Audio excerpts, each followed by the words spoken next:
শুভ দুপুর বন্ধুরা। খুব ঠান্ডা পড়েছে, চাদর গায়ে নিতে আর পারলাম না, চাদর গায়ে দিতে হলো।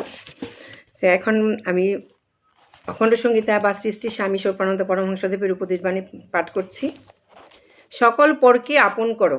শ্রী শ্রী বামুনি বলিলেন, পৃথিবীর সমস্ত দেশ পর্যটন করো, আর সকল পরকে আপন করো। জগতের পর কেহ থাকিবে না, এই ব্রত ধারণ করো। এইটি আপন ওইটি পর, এই বুধকে মন হইতে দূর করিয়া দাও।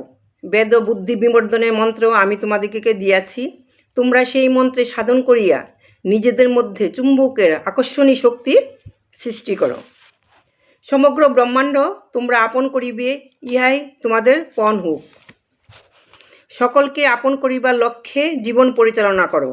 প্রত্যেকটি চিন্তা, বাক্য ও কর্ম বিশ্বের শুভকামনায় উপজাত হোক। সকল পরকে আপন করিয়া আপনাকে আপনতর করিয়া, দূরকে নিকট করিয়া, নিকটকে নিকটতর করিয়া নির্ভয়ে কর্মপথে অগ্রসর হও। জীবন ছেলে খেলা নহে, মহাযজ্ঞ।